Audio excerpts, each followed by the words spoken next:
Koppel, host of the Time for Coffee podcast, where you get firsthand career advice into the jobs and industries that interest you the most. And before we start today's show, I have a quick favor to ask you. If you haven't already, I'd be incredibly grateful if you give us a rating and a review on iTunes. And if you're like me, you need to do it now because you'll forget later and because it's the best way to help others who may be in search of career advice to find this free resource. So press pause if you haven't done it and do it right now. I'll wait.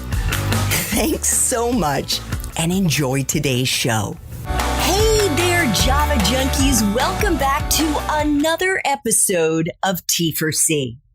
If you're interested in learning more about how to make the impossible possible in your life, then this is the episode for you because my next guest is a New York Times bestselling author and an award-winning journalist whose work has been nominated for 2 Pulitzer Prizes. And his latest book is entitled The Art of Impossible, a peak performance primer. But before I introduce you to Steven Kotler, I want to make sure you've signed up for the Java Junkies Journal. That's T4C's newsletter that features career advice and job-seeking tips, as well as unique insights into dozens of different industries from the professionals like Steven who are actually working in them. Just head over to the Time for Coffee website at time4coffee.org, and the sign-up box is right there. Now, my Java lovers, please grab your mug and take a chug of your favorite caffeinated brew, because it's time for another caffeinated career conversation. And my guest is Steven Kotler, a New York Times bestselling author, an award-winning journalist, and the executive director of the Flow Research Collective. Steven is one of the world's leading experts on human performance and is the author of 11 bestsellers out of a total of 14 books, including The Future is Faster Than You Think, Stealing Fire, The Rise of Superman, Bold and Abundance, and his latest best-selling book, The Art of Impossible, a peak performance primer.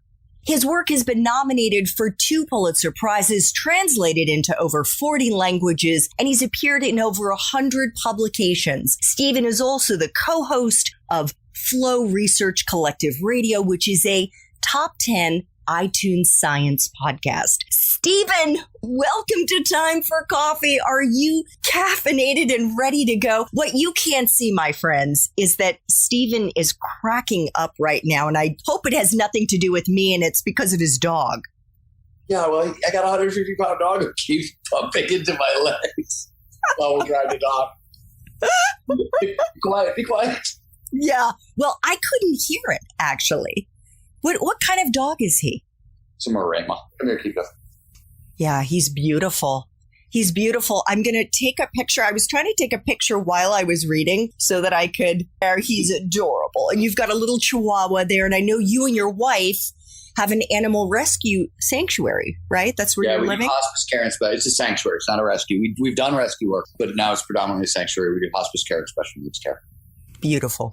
Beautiful. Well, as I said to you before we started recording, Steven, I have been so excited to have this opportunity to interview you because you have, with your latest book, written about what I think I've landed on as well over the last several years from interviewing hundreds of professionals like you in dozens of different industries. And that is that there actually is a formula to finding your passion and your purpose, and that often the biggest hurdle to realizing your dreams, what we might call the impossible, those far-reaching ambitions that we have, the biggest hurdle is right here. It's in between your ears. It's your brain. Okay. I don't know if that's true. I think for some people, it probably is their biggest hurdle. I think for other people, there might be other things in the way. I don't know. But I do know the work I've done for 30 years has been on the neurobiology of peak performance. So I want to know what's going on in the brain and the body when human beings start performing at their best. And as you pointed out, the field's advanced a lot over the past 20 to 30 years. And, we have a pretty good idea of sort of the basics of what's going on, how the system works, what the system is, how it's organized, how to get the most out of our biology. And certainly the overall lesson is that I think we're all capable of so much more than we realize. In the book, you break down the roadmap to realizing what we're capable of, and you break it into a sequence of steps. And they include, first, motivation, second, learning, third, creativity, and the fourth, no surprise, flow.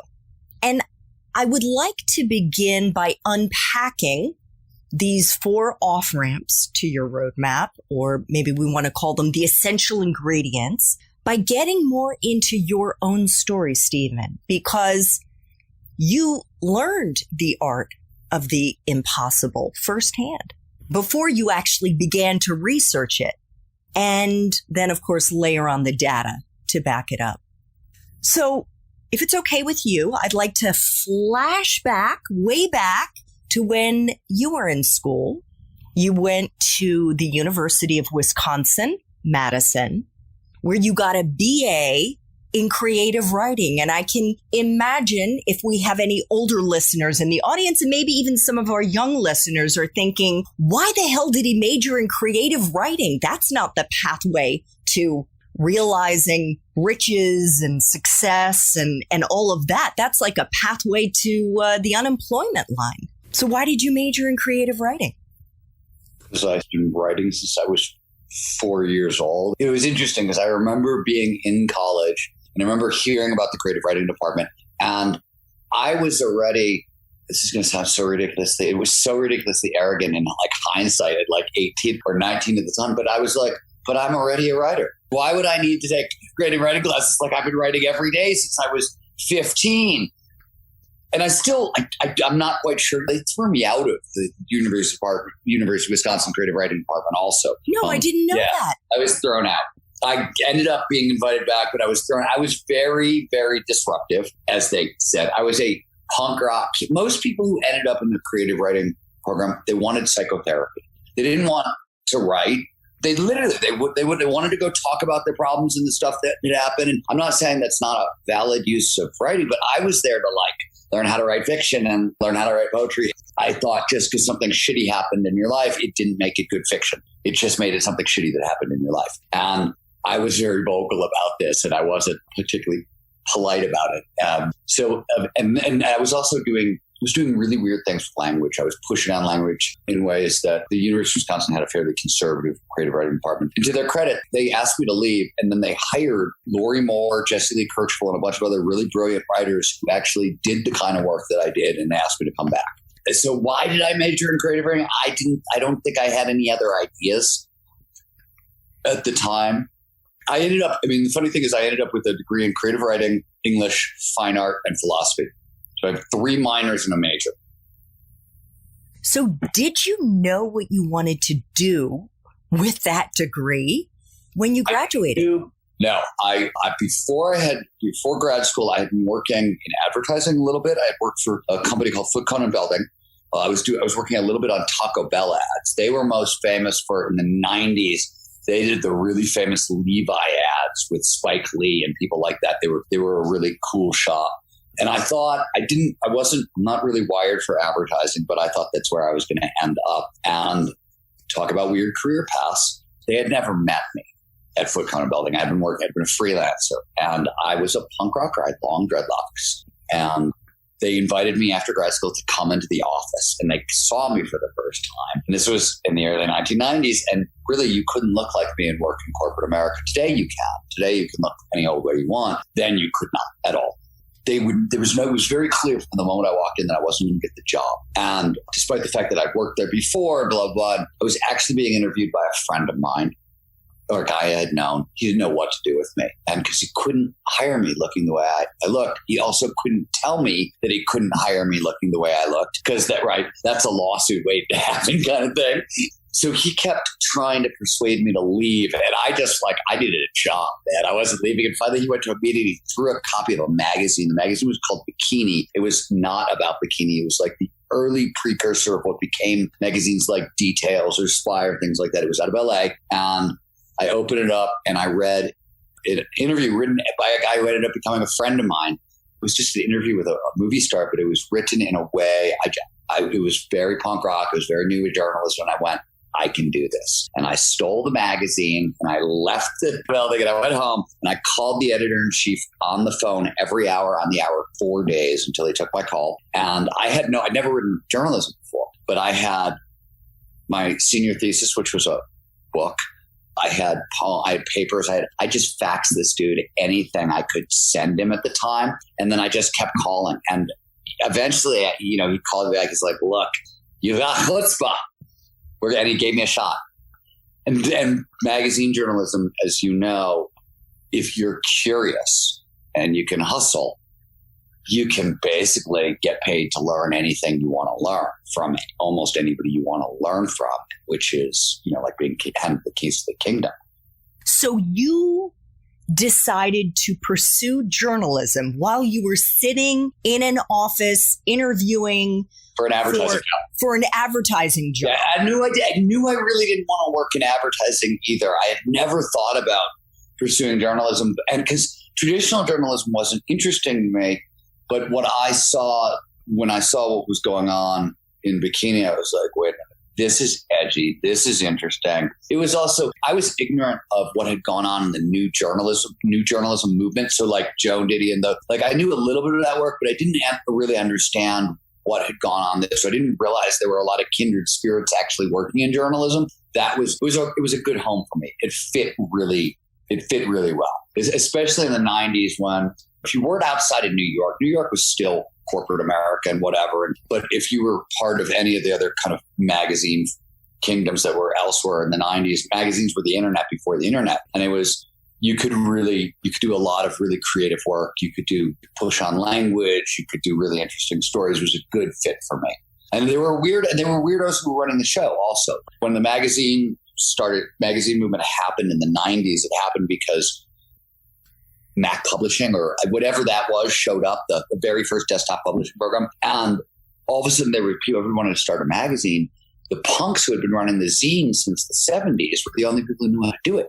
So the punks got all the jobs. And so for like this weird window, it was sort of like they let the freaks take over, the media. And I sort of stuck in that back door.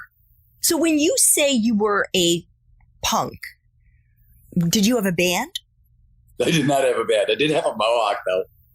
So you were more punk in like your dress and the music that you enjoyed to listen to? Okay, so I'm sorry.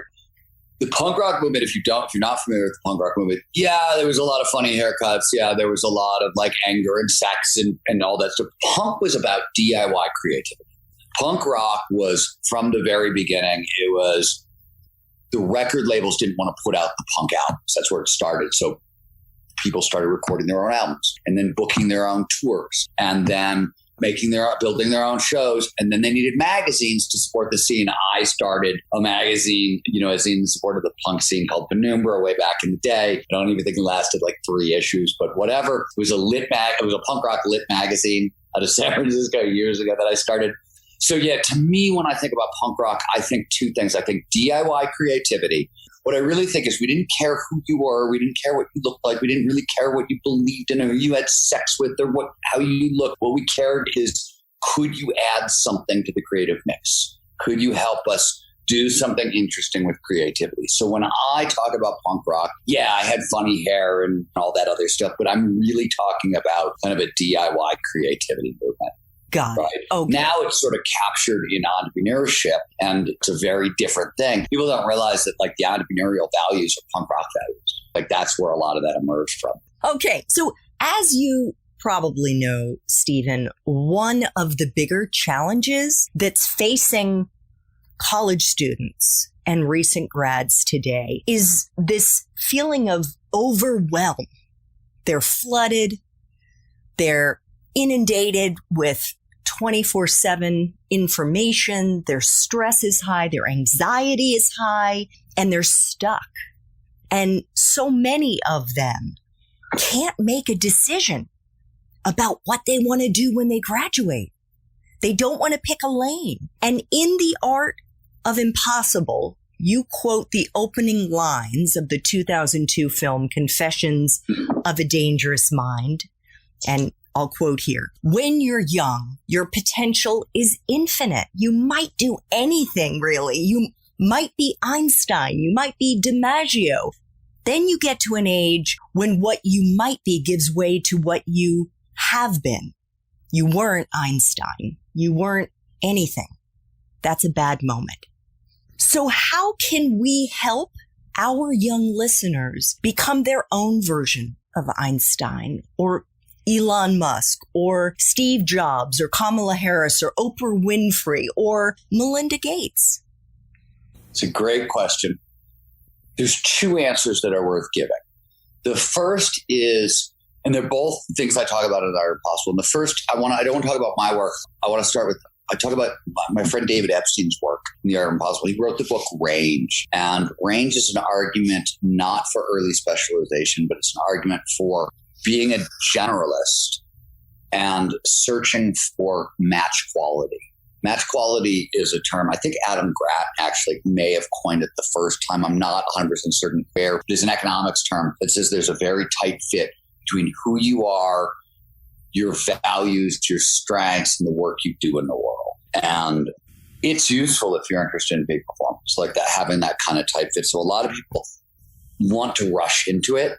What the research shows, what David's work in Range shows, so my work shows is no. Go a little slower. And in fact, I lay out a process. And in fact, we can give this to your readers. I don't even have to go to the book because we took this portion of the book and put it someplace else because so many people found it useful. But I would lay out what I call the passion recipe. What people don't lay out the what? Lay out something called passion recipe. Let me actually back up. If you're interested in peak human performance, you mentioned earlier that these four categories of skill sets: it's motivation, learning, creativity, and flow. The way to think, this is basically, we are all, when I talk about peak performance, I'm saying nothing more or less than getting our biology to work for us rather than against us. That biology, especially if you're on the cognitive peak performance side, right? We're not talking about athletics, we're not talking about sports right now, but on cognitive peak performance, when we talk about our biology, it's four sets of skills. There is a bunch of skills that fall under the heading of motivation, and we're going to come back to that in a second. A bunch of skills under the heading of learning, creativity, and finally flow, right? Flow is sort of the optimal state of consciousness where we feel our best and we perform our best. And the way to think about this quartet of skills or skill sets is when you're faced with any challenge, right? Motivation gets you into the game. Learning allows you to continue to play. Creativity is how you steer. And this is really true if you're going after high, hard, kind of impossible goals. I don't know. I know where I am. I know where I want to go, but I have no idea how to get there, right? We need creativity to steer. And flow, that being in the moment of rapt attention and total absorption, we get so focused on what we're doing that everything else just disappears. And all of our abilities, both mental and physical, tend to go through the roof. We could talk more about what that means later. Flow is how we turbo boost the results, kind of beyond all reasonable expectation. Okay, so we've said all that.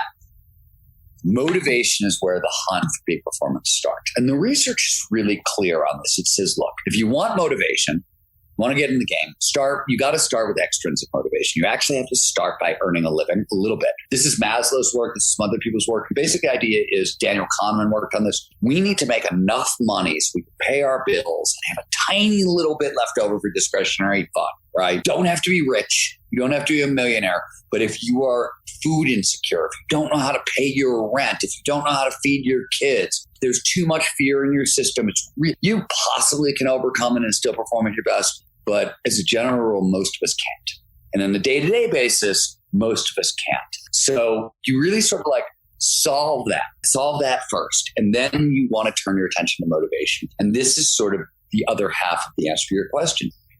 Once you've sort of taken care of basic needs, right? That's extrinsic motivation. Things will work hard in the world to get money, sex, fame, right? In this case, we're talking about money. Once that's taken care of, if you want to increase performance or productivity or motivation, you actually have to turn to intrinsic motivators, stuff that's internal to us ourselves that drive us. There are lots of intrinsic motivators, but there's a big 5. Curiosity, passion, purpose, autonomy, and mastery. And what people don't realize is they're all linked. Curiosity is our foundational, it's the most basic motivator there is. And what's the big deal with intrinsic motivators? I mean, there's a lot of them, but your brain is a giant energy hog. It uses 25% of your energy when you're at rest. So you're not even doing any work, 25% of your energy. The minute you try to do something hard, like pay attention to a lecture that's boring, right? College was really hard for me because I don't like being lectured to. And I feel like sitting in lectures was really, really difficult for me. That's hard work for me personally and requires a lot of focus. When we are curious about something, what do we get for free? We get focus for free. Oh, this is so cool. I'm so into this. You're not working hard to pay attention to it. It's happening automatically, right? Now, curiosity is designed to be built into passion. What does that mean? It means that people are all hunting for, I want my passion. I want my purpose. Okay. It's a slow process, first of all. And curiosity, what we mean by passion, what passion actually is neurobiologically, it's the intersection of multiple curiosities. The way to think, and curiosity, by the way, this is where people go wrong, is passion is cultivated by curiosity. Curiosity is not a big deal. I'm talking about, when I say curiosity, I mean like whatever it is, it's neat enough to you that if you had if I could stop time and give you a free weekend worth of time, you would read a couple books, attend a lecture, maybe have a couple conversations with some experts, ask some questions, just enough curiosity, spend 2 or 3 days on the subject, right? That's all we're talking about. Passion is the intersection of multiple curiosities. Figure out where 3 or 4 or 5 of your curiosities intersect and play there and learn there and grow there. That's how we grow passion. It's nothing fancier than that. It's nothing more or less. We also hear a lot of younger people today talk about wanting purpose. And what's interesting is I think most of the people who talk about wanting purpose want it for altruistic reasons. They want to do good in the world. From a peak performance standpoint, passion and purpose are really, really actually selfish. Sound altruistic, they're really selfish. And let's put a little meat around that. Curiosity is a little bit of the neurochemical dopamine and a little bit of the neurochemical norepinephrine. That's essentially the cocktail that makes curiosity. Passion is a lot of the neurochemical dopamine, a lot of endorphins, or a lot of norepinephrine, a lot more. Those are both performance-enhancing, feel-good neurochemicals. They feel great, but they also amplify focus to increase our ability to find connections between ideas and a bunch of other things in the brain. They're performance-enhancing chemicals. You can't get any more. Passion is sort of like if I were to give you more norepinephrine or more dopamine, you're actually going to have schizophrenia or mania at that point. Like I can't crank it up anymore without pushing out of the spectrum of like normal performance into problems, right? Neurobiological problems. If I want to increase motivation more, you want purpose. That is the thing that you're passionate about. And then you say, okay, how do I use this thing to solve a great problem in the world? Now, the reason you want purpose from a peak performance standpoint is purpose gives you additional feel-good performance-enhancing neurochemistry that you can't get without other people in the equation. So there's a whole bunch of, we're social mammals. So there are what are called pro-social neurochemicals. These are endorphins, for example. So this is when a mother bonds with her child, that really tight bond, that's predominantly endorphins and oxytocin. We can get the same access to these kind of chemicals, right? So we get more feel-good performance-enhancing neurochemistry with purpose. Once you have purpose, what does the system want? It wants autonomy, the freedom to pursue that purpose. And once you have autonomy, the system demands mastery, which is skills to pursue that purpose well. Those are the 5 major intrinsic motivators. That's the order they're meant to be cultivated. They're meant to. You can cultivate them in other ways. You can certainly start with autonomy and then go to mastery and blah, blah. It's just that if you do it in this particular order, you just go farther, faster with a lot less fuss. It's just easier. So is the answer to the question how our young listeners can become their own version of fill in the blank person who we say has had a successful passion/purpose-driven life, that they need to follow their curiosity, the intersection of several areas of interest that then become a passion, that then become a purpose, that then lead to mastery. Yes. And let me talk about two more things that I wish somebody would have told me this a little bit when I was a little younger, because it's really hard to understand from the outside for reasons that we'll get to. First of all, when you say passion and purpose, a lot of people screw this up because, if I were to say athletic passion, and to give me an example of athletic passion, you're going to say, okay, LeBron James, gobbling in for a windmill dunk in the playoffs or whatever. That's what we think of. And that's passion. That's mature passion. That's cultivated passion. That's passion now. Passion on the front end, it looks like a little kid in the driveway shooting baskets, trying to get a ball to fall through a hoop. That's what passion on the front end looks like. So we make this mistake that we expect passion on the back end, like the windmill, scowl, dunk, all that energy, all that passion. And when it doesn't show up on the front end, we're pissed. We're like, this must not be my passion. I don't feel like that. I'm not. Well, it didn't feel like that on the front end for that person either, is part one of that. It's really important to know that. The other thing is, this is the other thing that I think is unfortunate. This is back to what David Epstein said about experiment with a lot of stuff. Take your time. There is people, and I don't know why, but young people today, when I talk to them, they talk a lot of them feel really pressured to find their passion early, to find their purpose early. And that is, maybe good fuck. Okay, good luck, right? The thing I always tell people is, you really be cautious here. You do not want to be 2 years into your passion and discover, oh shit, it was only a phase. Right? I tell a story of a friend of mine who, she was trained as a medical doctor, and then one day woke up in the medical school and was like, you know what? My true passion is archaeology. I'm actually an archaeologist. And she read a couple books, dropped out of med school, and signed up for a 2-year dig in Egypt. Got to Egypt, got 2 months of the dig, and went, what the hell am I doing? I want to be a doctor. I did this too. I dropped out of college for a little while, and I was like, I don't want to be a writer. I think I want to be a painter or a performance and video artist. And I went to the San Francisco Art Institute. It's the reason I have a minor in art. I thought I was going to be an artist, not a writer. And it turns out I got there and I was like, I'm not bad at art, but I don't have I saw the people who were really into it. And I was like, no, I'm better at writing. I do that get absorbed, don't talk to you for 6 hours kind of thing. That happens to me while writing. That doesn't really happen to me while painting. I think I thought artists got laid more. And I think but that's a great point, because when you're 18, 20, 22, 23 years old, your passion is usually driven by what's between your legs. A little bit. It's not always what's between your ears. Your interests, though, are there.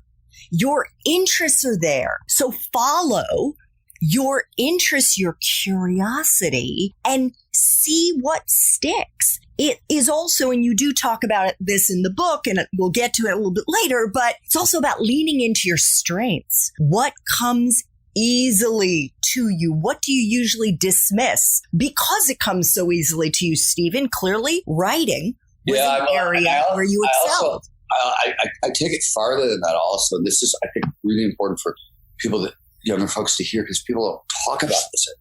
We all have what I call our invisible skills. When we talk about our strengths, I talk about strengths are one thing, right? They're usually visible, but we have invisible skills. I'll give you a great example. If you grew up in an alcoholic home with a violent mother and a violent father, you are probably excellent at breaking up fights. You are really good at deflating arguments and breaking up fights. Now, you don't think of that as a skill. You thought of that as, my crappy childhood and stuff I had to do to survive. And I get that, but it's a skill. It's a skill set. You can diffuse tension. That's something to build on. I had an ability for a lot of reasons, but because I started working when I was 11 and I was a magician, and I learned to talk to everybody.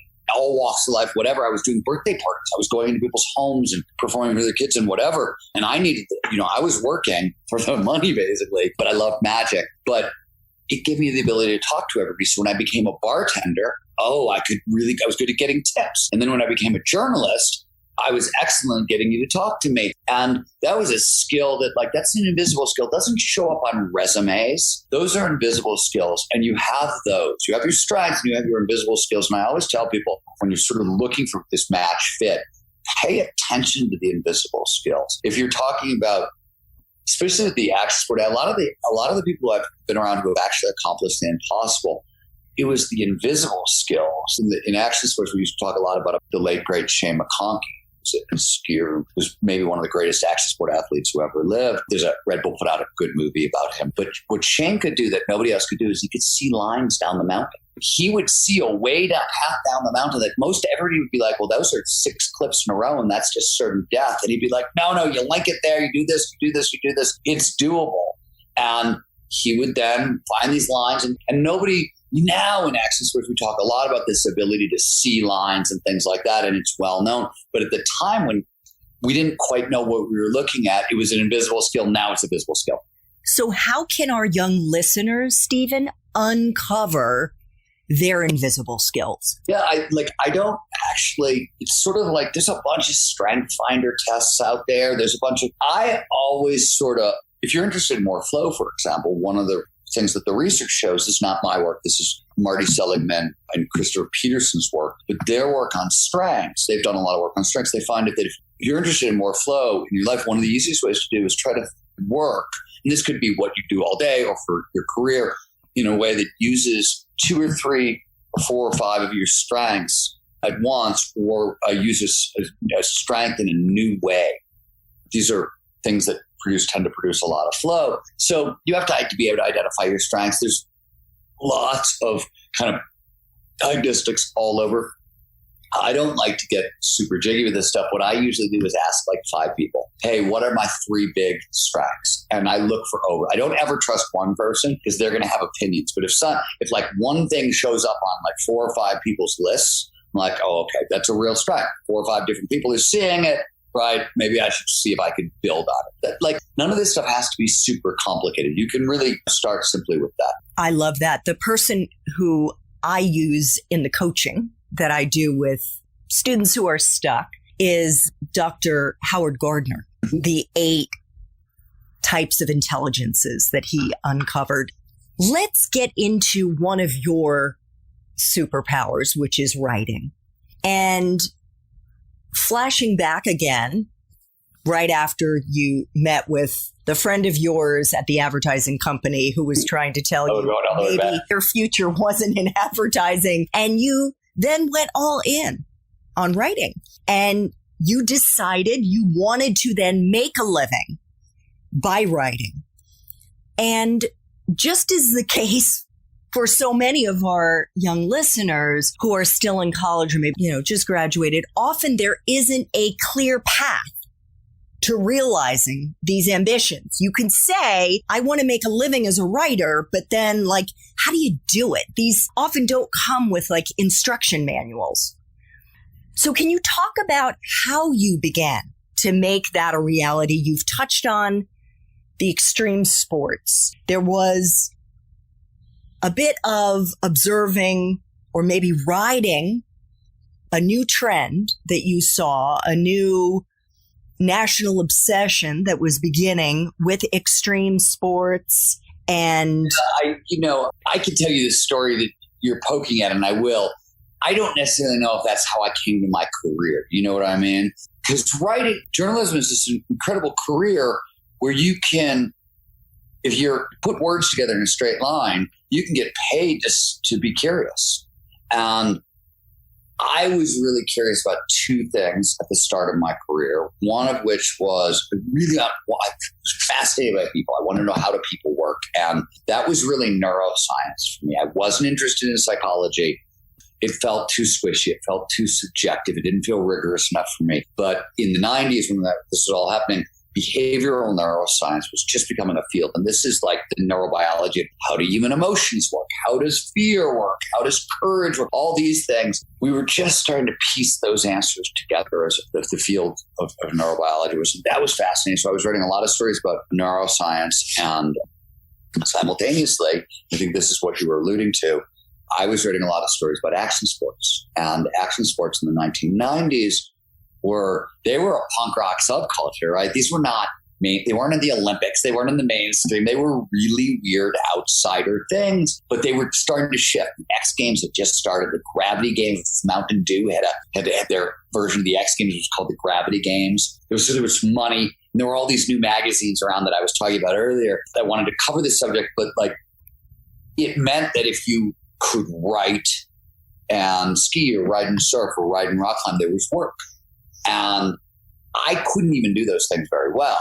But I was obsessed with the sports, and I lied to my editors, and I spent about the better portion of 10 years chasing professional athletes around mountains and around oceans. And this was the foundation of my career and the sort of the backstory and the art of impossible, because you know anything about action sports in the 1990s, it's referred to as the so-called era of impossible, where more impossible, never been done, never going to be done feats got done than ever before. And stuff wasn't just getting done, it was being iterated upon. So people were literally innovating on the edge of the impossible. And none of it made sense. But this is what really caught my attention. It wasn't just that people were in surfing and skiing and rock climbing and snowboarding and mountain biking, all these sports, they were extending barriers. They pushed past barriers faster and farther than everybody had done before. It was these athletes. This was a punk rock weirdo subculture. And most of the people I knew, I was living in Squaw Valley at the time, and which was one of the meccas of these communities. Most of the people I knew were like, they came from broken homes, crappy childhoods. They had little education. They had no money. There was a lot of high-risk behavior. There was some drugs. There was some drinking. Normally, you put those things together in a community, people die young and go to jail. They don't reinvent what's possible for the human species. And so that caught my attention. Like, what the hell why is this happening? How is it happening? How is it happening to these people? Because I always tell people it's a very different thing. Like when you see, a big wave surfer, you watch a Red Bull movie, you see Laird Hamilton surfing a 100-foot wave, or Ian Walsh surfing a 100-foot wave or something like that. And you think, okay, that's crazy. That's insane. It's on a screen. It's far away. It's a totally different thing when you're out drinking on a Friday night with your friends. And then you wake up Saturday morning, everybody's a little hungover and tired. And you go into the mountains, and the guy you were drinking with the night before goes out and does something that for all of recorded history was impossible, was not believed possible for the human body. And it's not just like somebody did it. It's like your friend who you were drinking with the night before did it. That's a totally different, then you're like, well, wait a minute, this stuff, either our definition of impossible is wrong, or that something else is going on, because it was so personal. It really didn't make much sense to me. So that was sort of where it all started for me, just trying to solve that puzzle of what is going on. And once I sort of started to put the answer together in action sports, I wanted to know, well, is this true in art, in science, in business, in technology? And I took this question of what does it take to do the impossible into every domain, and asked that question and used science and try to find the answer, and then wrote books about what I discovered. And that's essentially what I've done for the past 30 some years. And it's my career. I always said, I followed an idea right off the edge of the world. That's all I did. And yes, for better or for worse, but that's all I did. I followed an idea right off the edge of the world. Yes.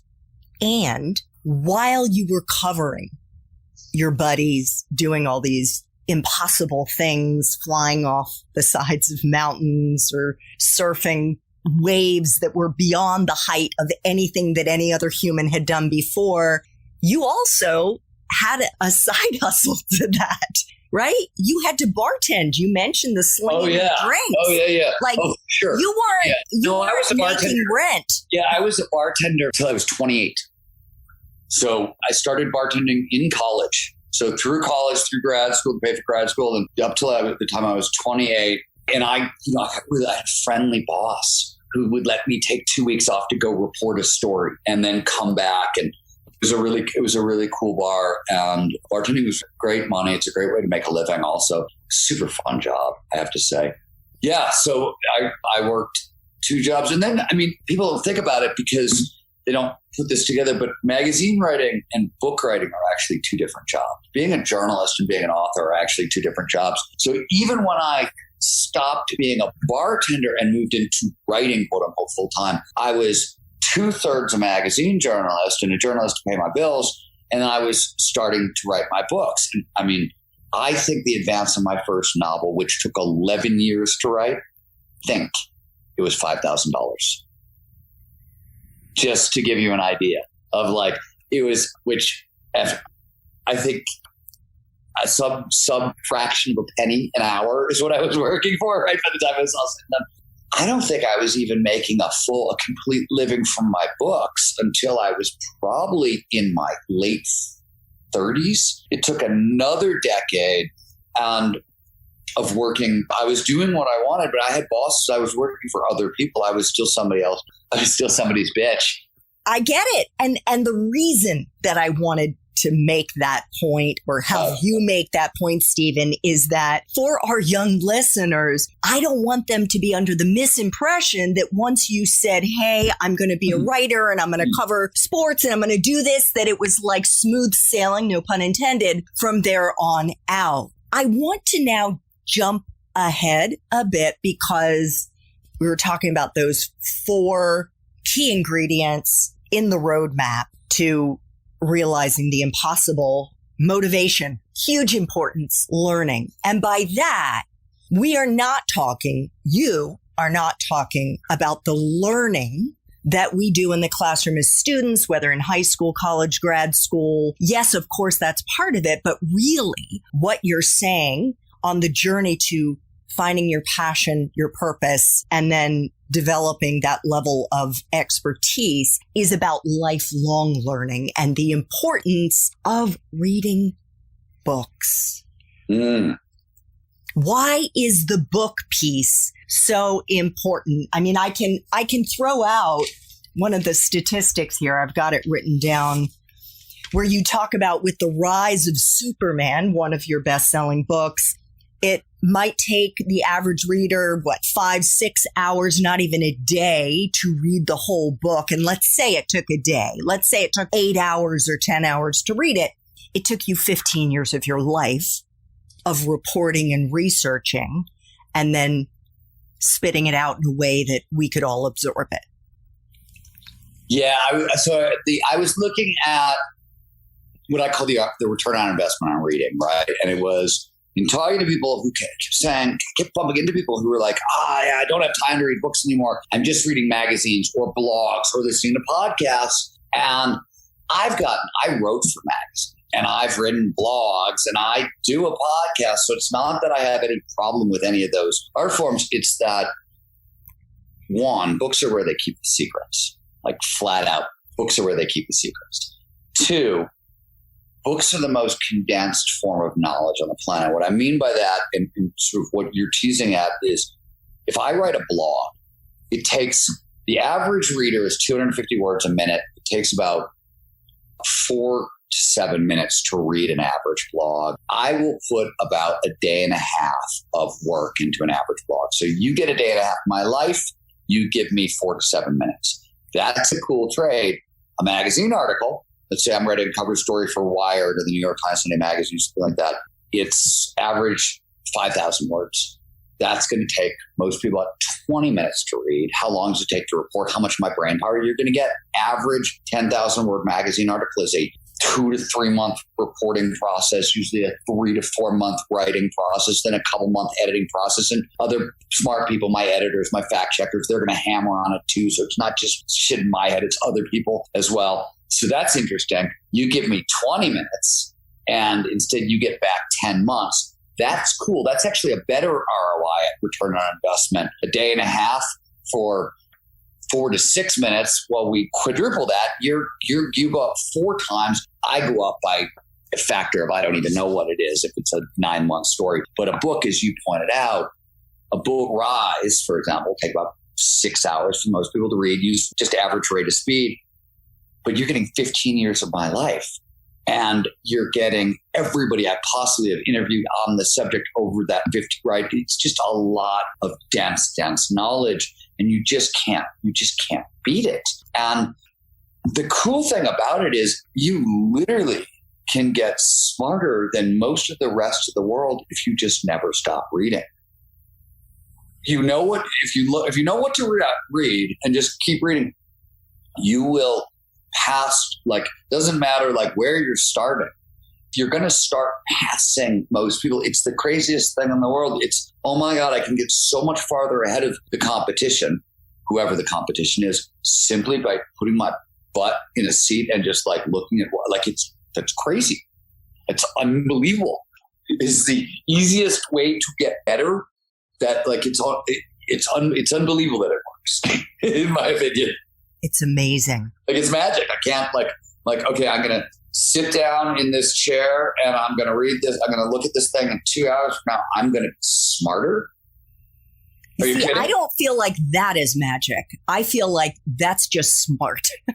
Magic is something where you're looking at it, you're like, how did they do that? How did they make that happen? Here's like, you're actually reading, you're absorbing the contents of a book. It's like the magic trick that everybody can do. That's what I mean. But I mean, it's really like, it's a crazy thing. If you think about like, we do all this stuff for peak performance, for intelligence training, for like all these things. And books are like one-stop shopping. It's a crazy thing to me. So let's talk about the third ingredient of creativity. We've touched on motivation, on learning. What is the role of creativity in realizing the impossible? Well, I said at the beginning when I first introduced, this is how you steer. And when we talk about creativity, motivation, learning, when we talk about motivation, we're talking about intrinsic motivation, extrinsic motivation. We're also talking about grit and goal setting. We didn't go into those things, but those are motivation is a catch-all. When a psychologist says motivation, they mean a bunch of stuff, right? When you say creativity, there's a ton of stuff that also goes into creativity. We could go in any different direction, and I'll let you steer in a second. But the one thing I want to start with is I don't think people realize if you think you're not creative, right? If you're not working in one of those fields, people are running around going, oh, I'm not creative. I'm not creative. I'm not creative. And I like just bullshit. Like creativity comes, it's the ability to link ideas together in novel ways, right? Now, linking ideas together, that's pattern recognition. That's what our brains do automatically. It's what neurons do at every level. We are giant pattern recognition machines. So literally saying, oh, I'm not creative, I'm not wired for that, that's not me, you would have to not have a brain. Like literally not have a brain. Then you can make an argument that, okay, absolutely. Maybe you're not creative. You're also not alive, but like, and now we're in a zombie movie. That's cool. It's a different thing. Right. My point is we are all hardwired for this. It's a set of skills. What's interesting about creativity, it's not even that much of a set of skill. It's a way of like tuning your consciousness. Let me be concrete for people. So one of the reasons, for example, if you're in college and you don't want to, if you procrastinate doing your paper on the night before, if you could avoid it, I understand the time correction. But if you're trying to do creative work, here's why you don't want to do this. When we are trying to be creative, creativity is a recombinatory process, fancy word of saying that what happens when we blend shit together. Creativity is what happens when our senses usually gather new information, novel information in the world, combine it with older ideas and use the results to produce something startling new. It's that recombinatory process. So there's a part of your brain called the anterior cingulate cortex. Fancy word, we'll call it the ACC, which is what we call it for short. It does a lot of different things, but one of the things it does is it helps us find links between ideas. And the more fear in your system, the more logical and linear the ACC is designed to be. So when we all know this, we've seen this in our own lives. Fight or flight is the extreme example. You get really scared. Your brain goes, oh shit, pressure situation. We can't give you lots of choices. You can't handle it. We're going to reduce your choices. You can fight or you can flee, or sometimes you can freeze and get stuck in the middle and not be able to do either, right? But those are the only options available to you. That's same thing happens with any amount of anxiety. We don't feel it. We don't notice it. But any amount of anxiety will cause the ACC to be logical and linear. If you have time luxury, this is why you don't want to put it off to the night before. If you have time luxury, your brain can go, oh, no pressure? Cool. We can make far-flung connections between ideas. Your brain will be more creative naturally. You don't have to work so hard. So that's what I mean when I say like creativity is sort of a skill, but it's sort of a state of consciousness. It's a way of understanding, hey, this is how my brain does creativity. So all I have to do is create these kind of baseline conditions. Everything else gets taken care of for you. People think creativity is this thing you have to do. No, it's sort of like you have to do the things around it. And I'm not saying it's not work, right? But the actual thing you're looking for, that creativity, it emerges. So can I pick up on that? Because maybe the antithesis of creativity, you mentioned the amygdala, is fear, right? And what a great motivator fear can be. And I know that in your book, you talk about how to use it as a positive and not a negative. And personally, I love the quote, whether in fact he said it, I don't know. I'm just going to attribute it to Joseph Campbell. And that is, the cave you fear to enter holds the treasure you seek. And so if you can overcome your fear, if you can push through it, the way that elite athletes, you mentioned Laird Hamilton, the surfer, if you can push through that fear, you can achieve great things. I don't know if you're going to disagree with that. I don't know about great things. That's an interesting term. But I will say that everything you want in your life is probably on the other side of the stuff that scares you most.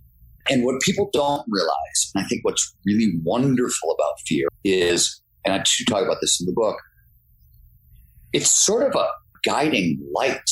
When I don't know which way to go, I ask myself, well, what scares me the most? Okay, cool, let's go in that direction. That's what you end up getting with peak performers a lot, because fear is it's a good motivator. And what do you get for free with fear? Focus.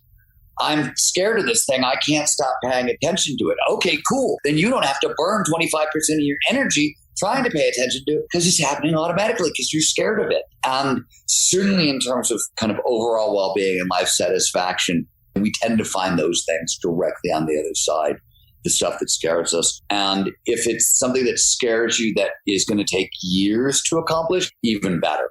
Like the high, hard, scary, long challenges, I have said over and over and over again, flow is a huge portion of overall happiness and well-being and life satisfaction. But I'm really pretty convinced that life satisfaction is another way of saying I have accomplished a ton of hard things. I don't think it's literally the confidence. What we think that life satisfaction is like anything, we don't realize that it's really a confidence that comes from doing so many difficult things that no matter what life throws at you, you're like, okay, I got this. Bring it on. Like, what you got next? Because I've been through so much of it. One of the great advantages, not that there were many, but of spending 11 years writing your first book and getting it out into the world is I did it. It was 11 years. So I learned really early on, both from writing that book and at the same time, weightlifting actually taught me this, because I was so skinny and it took me so long to actually put any real muscle on my body, years and years and years of work. And those two things taught me kind of the value of just a little bit today, a little bit tomorrow, a little bit the next day, day after day after day. I say in Art of Possible, I say in a lot of my books, and I've said out loud a lot, peak performance is compound interest. If you go through the Art of Impossible and you're looking for like the biology, our biology comes down to about 6 things that you should do every day and 7 things you should do every week. That's the sort of the peak performance checklist, but that's not the difficulty. The difficulty is you have to do it today, tomorrow, the next day, the next day, the next day, the next day. It's day after day after day after day after day for months and months and months and years. That's when really amazing start to show up. That's harder to understand when you're younger because you probably haven't done that. You probably haven't had that experience at all. College for a lot of people is the hardest thing they've ever done. I started it to 4 years. I finished. That was the hard, or maybe high school was. If your high school was anything like mine, high school was the hardest thing I had to do. There's sort of like a calm and a wisdom that you get a little bit just from sticking with hard challenges and just, I'm going to do this every day for 5 years. And that's how I tend to think about my life these days, which is, I've always done this, is I don't ask myself like, what will make me feel better? I said, well, what if I knew X 5 years from now, how would my life be different? And that's how I make decisions. I make decisions in 5-year chunks because that's how long it takes to really get great at something. So I asked myself, okay, like if you were really great at this thing, would your life be different in a way that's worth a damn? And if the answer is yes, then what do I care if it takes 5 years? What am I really going to say? It's going to take an hour a day for 5 years. Okay. And on the other end of it, I get to be excellent. Cool. Because I get to be excellent for the rest of my life. And what's 5 years of embarrassment the rest of my life? And that's how I tend to think about it. But it's hard to think that way. I've always sort of been wired a little bit for that. But it's a hard thing to kind of wrap your head around when you're young because you just haven't had that many years. So everyone feels a little more precious and everything feels a lot longer. And I get that. I sympathize, but it doesn't change the strategy, the way I think about it. So I love that. And what Steven is talking about there, he touches on in the book, of course, and that is grit. And another word for that is resilience. And a question that I try to ask all Time for Coffee guests, Steven, is to share a time in their life, especially for those of us who are farther along, farther down our professional path. It's even more powerful when it's something that we've experienced, a failure, a huge challenge that we've experienced more recently.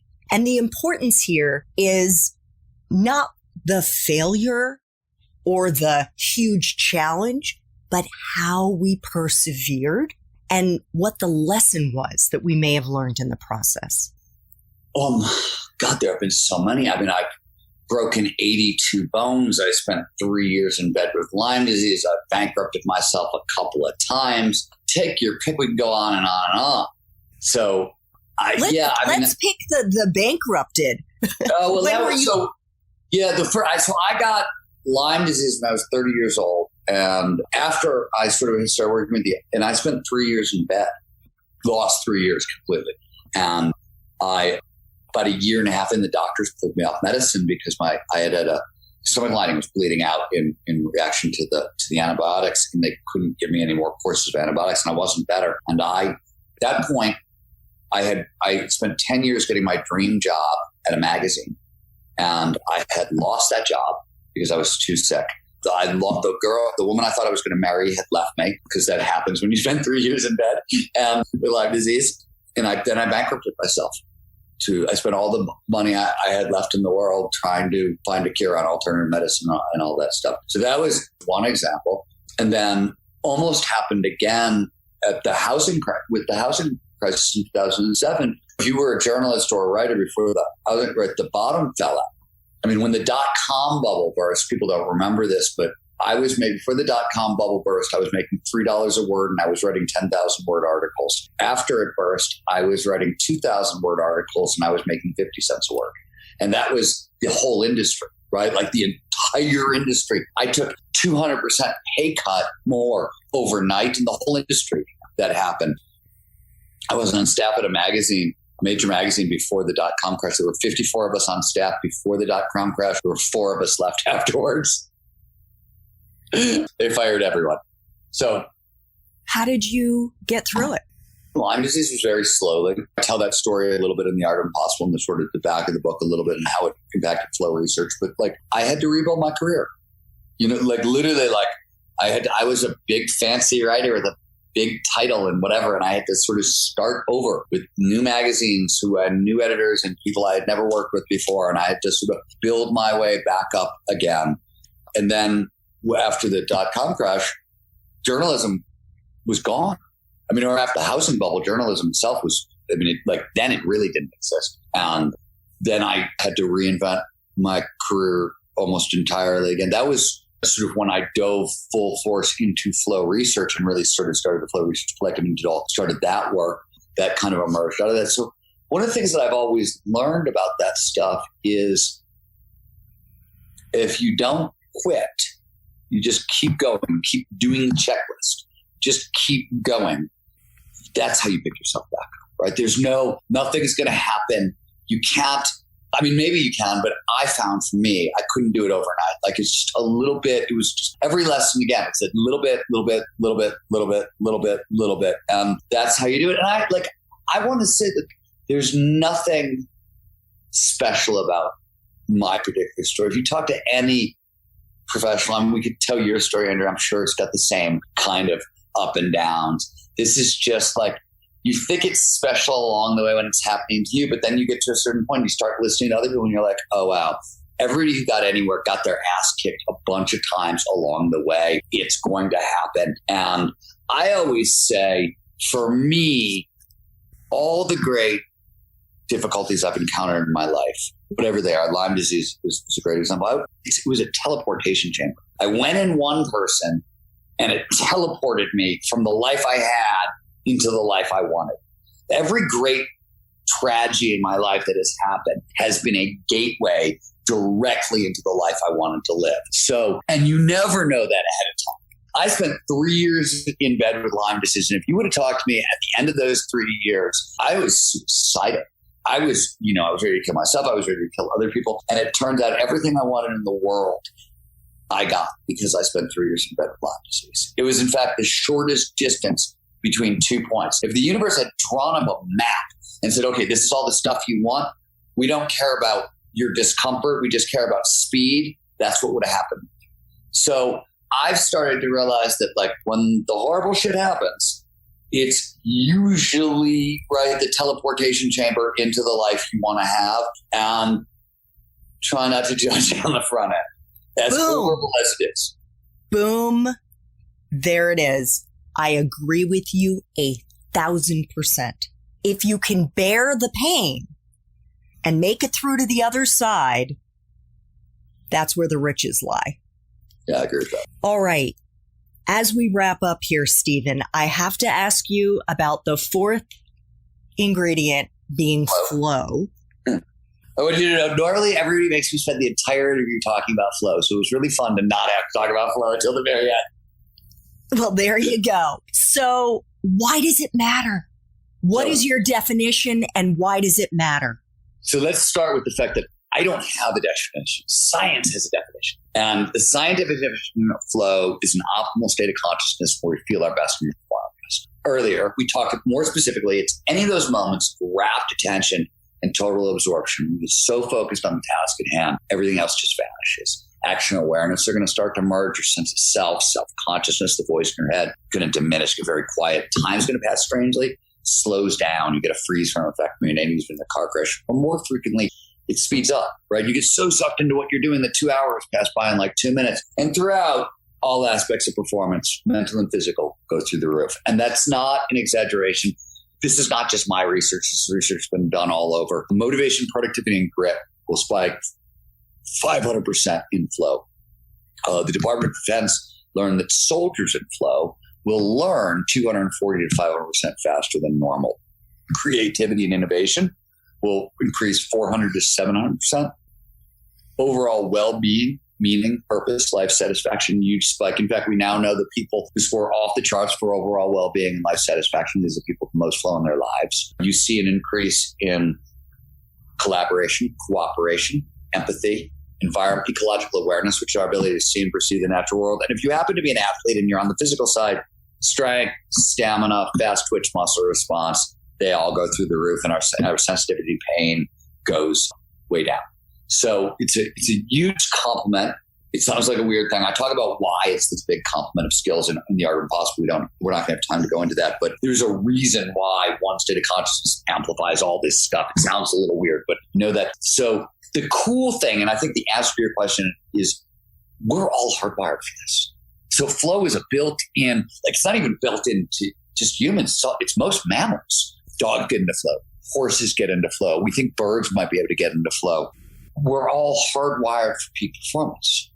A state of consciousness where 500% more creative and learning times get cut in half, and it's a built-in feature of being human. Everybody, it's one of the most well-established facts about flow is it's universal. It shows up in anyone, anywhere, provided certain initial conditions are met. We've got a good understanding of what those conditions are. And one way I always talk about motivation, learning, creativity. And those are motivation, learning, and creativity, you'll notice, are all things that flow massively amplifies. Right? When I was talking about things so why, you might ask, am I going to bother training motivation or doing the passion recipe if flow is going to produce it for me and all that stuff? And all that's true The way I like to explain it is flow is sort of like, imagine a Model T, like an old Model T car. I can soup up the engine. The engine now goes 250 miles an hour. That's flow. But if you still got the same Model T, it's got the same skinny ass tires and crappy frame, you can go 250 miles an hour and the car is going to shake apart and explode. That's what happens. Flow will massively amplify motivation, learning, creativity, these skills. And if you don't have all the foundational skills in place underneath those big labels, you can't keep up and you sort of explode. So flow using the science is really trainable, but it's not sustainable unless you've also got the motivation, learning, and creativity skills to go along with it. So we're all hardwired for it. It's available to all of us. But if we want like a much more high flow lifestyle, much more peak performance based lifestyle, cool. But you want all these other skill sets to come along with the flow. Otherwise, you start just running into problems long term. Beautiful. Final question. This is a quick one. If you could go back to the University of Wisconsin-Madison and do it all over again, Steven, but based on the wisdom you have now, what advice would you give yourself? Yeah, so I get asked this question fairly frequently, and I don't give myself any advice because I absolutely love everything I do. Every day, every moment of every day, even when it's shitty, I love what I do. And I don't get to, I don't get here. If I change anything, maybe I don't get here. And I really like here, so I don't change anything. You know, honestly, the thing that I wish, and I don't believe there's any way to learn this when you're younger, or at least I couldn't learn it because I had to only learn it through experience. But I really wish I understood that hard work worked. Hard work works. It just works. But it's really hard to understand that until you've spent 11 years writing a book, spent 10 years trying to get into shape. Like you do things like that and you're like, holy crap, wow, you can go a lot farther, right? But it's hard you can't, hearing that from the outside and you're like, fuck you, buddy. Hard work works. You know what I mean? And I don't blame you for having that reaction. I really don't. But that's the thing I wish. I don't think you could have gotten it through my head at 18 or 19 or 20 when I was in college. Like I was a hard worker, but what I'm actually talking about here and what you're nodding your head and like, I know. I don't think I was capable of getting that when I was that age, though I think young people today are a lot more impressive than I was at my age. I find them much more impressive than we were. And hopefully they hear this as incredibly hopeful for them, because the truth is you all have the raw materials. You have it. And if you follow the formula that Steven has laid out here in Art of Impossible, a peak performance primer, you can do it too. Steven is also the co-host of Flow Research Collective Radio, which is a top 10 iTunes science podcast. And to help you discover what is standing in your way and to help you push past the problem, the Flow Institute has created a free diagnostic. Oh, the Flow Blocker. Yeah, go to flowblocker.com. We did. There are about 6 major things that stand between most people and flow. And we built a diagnostic, www.flowblocker.com. Another thing, so everything we were talking about, how do you stack curiosity into passion into purpose and all this stuff? You want the gross details, Art Impossible. But if you go to thepassionrecipe.com, we created a bunch, and mostly for college students and people like that who are really struggling with this one, we built it for you guys and gals as a free tool, and it's a bunch of workshops. And I think it's an interactive workbook that takes you through that process as well. We'll include links to all of that in show notes. Steven, I want to thank you so much for making time for coffee today with me and the T4C community. This has so far exceeded my already incredibly high expectations. Thank you so much. My pleasure. Thank you. Have a great afternoon. Thanks so much for listening to this latest episode of T4C. And if you're interested in learning more about my coaching services for confused college students and recent grads, feel free to check out the Time for Coffee website under the coaching tab at time, the number 4, coffee.org, or text me at 202-236-5712. That's 202-236-5712.